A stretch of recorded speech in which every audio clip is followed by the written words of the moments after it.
this probably is the most significant thing that two people who are getting toward the end of their lives could do to hasten the time when in our own lifetime we might see America live up to its dreams.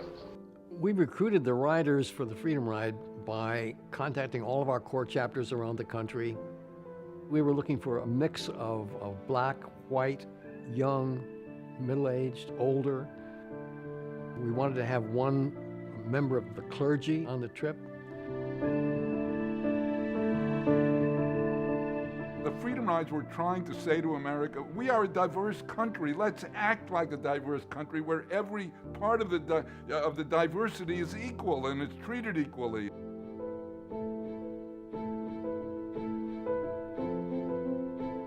We started out with 14 Protestant ministers, 8 white and 6 black, and 4 Reform rabbis, and we wound up with 10 of us getting arrested.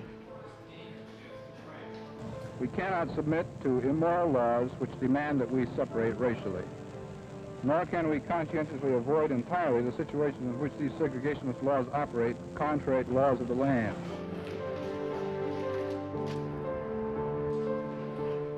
The Freedom Rides were not all just about black people. We had many whites and other nationalities and things who went along with what we were doing, and they were doing exactly what we were doing. They were allowing themselves to be abused in this effort.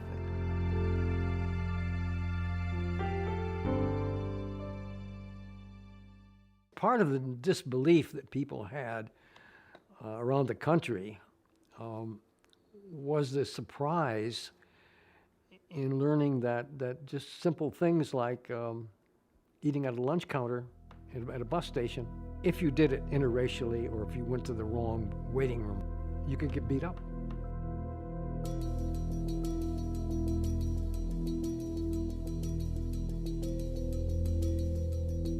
When we got to Birmingham, James Peck and I, we were scheduled to test the facilities. When we got in the terminal, the wall was surrounded by men, and they all came towards us. And they just started beating on us. And James went down almost immediately. The blood started running.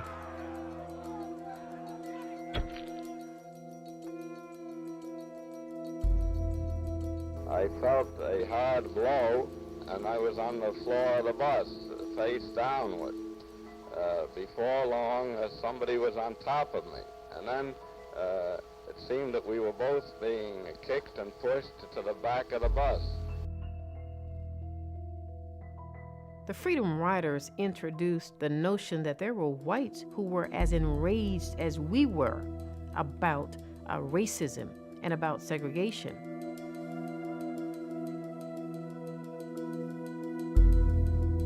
One major significance of the Freedom Rides was its national character.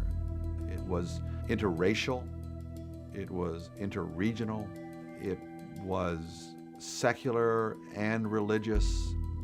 It's a kind of tipping point in the history of civil rights struggle. It's a sense of empowerment that ordinary people can do extraordinary things. That's what the Freedom Rides were all about.